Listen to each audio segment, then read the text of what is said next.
త్వరగా Shri Lakshmi agro forms మరియు project లో ఇన్వెస్ట్ చేయండి. రేపటి కోటీశ్వర్లు అవ్వండి. సంప్రదించవలసిన నెంబర్స్. ఇబ్బంది పడతారు. ఎందుకు పడరండి? ఎందుకు పడరు అనుకుంటున్నారు మీరు? నేను ఎవరిని ఇబ్బంది పెట్టదని నేను చెప్పినానా? అధికారంలోకి వస్తే మీ తోలు తీస్తానని చెప్పినా కదా, మరి ఎందుకు తీయను? మంచితనం చూపిస్తారనుకుంటున్నారా? మీ దగ్గర ఎంతమంది మీరు తప్పుడు కేసులు పెట్టలే, మీరు ఎంతమంది జీవితాలతో మీరు ఆడుకోలేదు.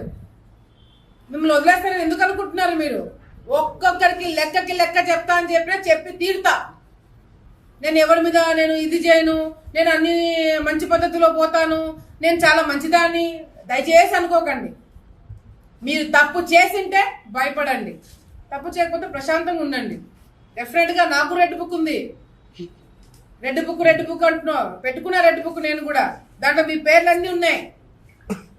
నా వల్ల నేను ఓపెన్ గా ప్రెస్ ముందర చెప్తున్నా, నా వల్ల 100 మంది లిస్ట్ రాసి పెట్టుకున్నా. ఇక 2-3 పాపం మంది తీసేస్తున్నాను, కానీ 100 మంది నా వల్ల ఇబ్బంది పడబోతున్నారు. ఓపెన్ గా చెప్తున్నాను. 100 మంది లిస్ట్ నా దగ్గర ఉంది. ఆ 100 మందిని ఇబ్బంది పెట్టబోతున్నాను. అంటే ఇబ్బంది పెట్టబోతున్నాను అంటే కట్ట తీసుకొని కొడతానో చంపుతానో అట్లా ఇబ్బంది కాదు, అట్లా భయపడకండి. లీగల్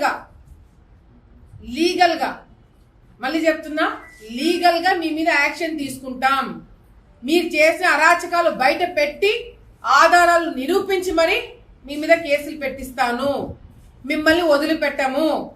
ఎందుకంటే ఆలగడ్డ రాజకీయాలను నాశనం లేపింది మీరు కాబట్టి మీకు శిక్ష పడబోతుంది. మీరు జాగ్రత్తగా ఉండండి అని నేనే చెప్తున్నా.